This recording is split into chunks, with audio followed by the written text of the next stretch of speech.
Welcome to the Deep Dive. We're your shortcut to getting properly informed fast. Today, we're focusing on something you'll definitely encounter, especially if you're revising pediatrics: threadworms. That's right, also known as pinworms. Now, I know what you might be thinking: threadworms. Sounds pretty basic, right? But even common things like this have really crucial details, high-yield details, especially for exams like the MSRA. Exactly. Revision notes can be dense, so our job today is to pull out those key nuggets on Enterobius vermicularis. We'll cover the essentials: what they are, how you get them, who's at risk, what happens inside, other possibilities, how common they are. The symptoms, tests, treatment, outlook, and potential problems. The full picture. Precisely, a high-yield tour. Okay, let's start right at the beginning. Definition. What exactly are threadworms? So threadworms, or Enterobius vermicularis if we're being scientific, they're basically small parasitic worms. Roundworms, technically. And they live in humans. Yes, specifically in the human intestines. They're super common, particularly in children here in the UK. How does the infection actually start? It all begins when someone swallows the eggs. These are microscopic, so you wouldn't see them. They're just sort of out there in the environment. Right, swallowing eggs. And then? Well, the female worm has this interesting habit. She travels out of the anus, usually at night, or sometimes to the genital area in girls, and lays thousands of eggs. Ah, okay. Is that what causes the itching? Exactly. She secretes the sticky stuff with the eggs, and that causes really intense itching. But remember, the eggs have to be swallowed to cause a new infection or reinfection. Got it. And the life cycle inside? Eggs hatch where? The larvae hatch out in the small intestine. Then they travel down to the colon to mature into adults. That takes about 2 weeks. 2 weeks. And how long do the adult worms live? Not that long, actually. Usually up to about 6 weeks. Okay, so 6 weeks. And the source is always ingesting those eggs? Always. From contaminated surfaces, fingers, food, anything that's come into contact with eggs laid around the anal area. It's that cycle. Lay eggs, eggs contaminate, eggs get swallowed, hatch, mature, lay eggs again. It sounds very efficient in a slightly horrible way. It is. That fecal-oral route is very effective for them. So who's most likely to get caught in this cycle? What are the risk factors? Children, definitely. Especially younger kids in school or daycare settings, all that close contact, Makes sense. What else? Well, personal hygiene plays a huge role. Not washing hands properly after the loo or before eating is a big one. Right. And just being in close contact with someone who's already infected. That obviously increases your risk. And you mentioned environments. Yes, crowded living conditions. Yeah. Anywhere people are living in close quarters, it just makes transmission easier. Okay. Let's trace the journey again. Pathophysiology. Egg is swallowed. Right. Swallowed, survives the stomach acid, reaches the small intestine. That's where it hatches. And a little larva emerges. Yep. This larva then makes its way down to the colon, finds a nice spot, matures into an adult worm over about 2 weeks. And then the females start their nightly migrations. Exactly. Down to the perianal skin, lay the eggs, cause that itching. The person scratches. You see his eggs on their fingers, under the nails. Precisely. Then those fingers touch mouths or touch surfaces, bedding, toys, food, and the cycle continues, either reinfecting the same person or spreading to others. So that 2-week maturation and 6-week lifespan are key timings. They are. Helps understand the treatment and hygiene timelines, too. Now, that intense nocturnal itching seems pretty specific. But what else could cause similar symptoms? What are the differential diagnoses? Good question. You always have to consider other things. Simple irritation, maybe from soaps, detergents, bubble baths, even tight clothes, could cause perianal itching. Okay, irritants. What else? In adults particularly, you might think about hemorrhoids or perianal eczema. They could both cause significant itching down there. Right, more common in adults. Then there are skin conditions like psoriasis, which can affect the perianal area, or even something called neurotic excoriation, where itching is more psychological. Okay. And it's a sensitive point, but particularly with perianal symptoms in children, you do have to keep the possibility of sexual abuse in mind, although it's rare. Needs very careful, expert handling, obviously. Absolutely. Anything else? Less commonly, maybe other parasites or digestive issues could potentially mimic some symptoms, but threadworms are by far the most likely cause of that specific nighttime itch in kids. So just how common are we talking, epidemiology-wise? Oh, incredibly common, especially in UK school kids. It really cuts across all socioeconomic groups. So it's not just linked to poverty or anything? No, not really. Though, as we said, crowded conditions can make it spread more easily. It's actually the most common worm infection we see in the UK. Wow. Most common. Do we have any figures? Yeah, the stats suggest around 40 GP consultations per 10,000 people annually. specifically for threadworms. 40 per 10,000. And the main age group. Peak age is typically 5 to 9 years old. But honestly, anyone, any age, can get them. Families often pass them around. Right. Okay, so let's talk clinical features. What do they actually look like, and what are the symptoms people report? The worms themselves, the females you might see, are small. About a centimeter long, thin, white, and pointed at both ends, hence the name threadworm. Like little bits of white cotton thread. Exactly like that. Yeah. And the number one symptom, the classic one, is that intense itching around the anus, especially noticeable at night. The nocturnal pruritus Annie. That's the one. But other things can crop up too. Kids might be restless, irritable, have trouble sleeping. Sometimes there's mild tummy discomfort. Can you always see the worms? Not always. Sometimes you might spot them around the anus or in the poo. But here's a key thing.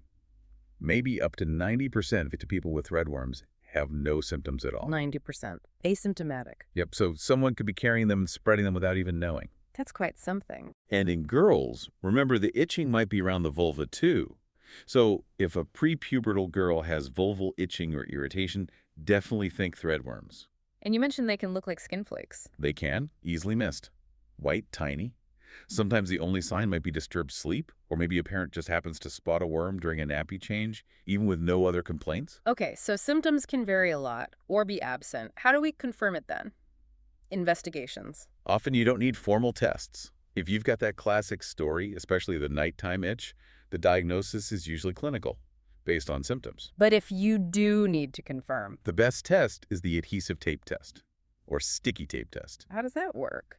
You take a piece of clear sticky tape. Hypoallergenic is best first thing in the morning, before washing or going to the toilet.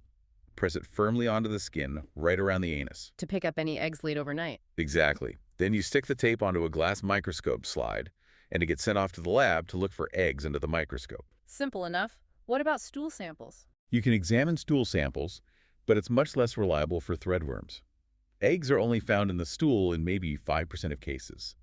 The worms lay eggs on the skin, not usually in the bowel contents.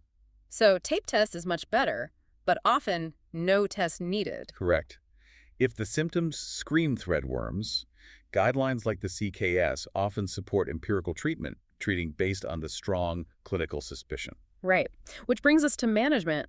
How do we get rid of them? It's a two-pronged attack, really. You need medication to kill the worms, and you need strict hygiene measures to stop reinfection and spread. Both are vital. Okay, let's break that down. Hygiene first. What does that involve? Right, it's quite intensive. We advise wearing tight-fitting underwear at night helps stop eggs getting onto bedding. Daily bath or shower first thing in the morning, paying special attention to washing the anal area thoroughly. To wash away eggs. Exactly. Change and wash bedding, sleepwear, underwear, and towels daily. Hot wash is good. And importantly, don't shake the items before washing the array. You don't want to send eggs into the air. Good point. What else? Keep fingernails short and clean. Discourage nail biting or thumb sucking.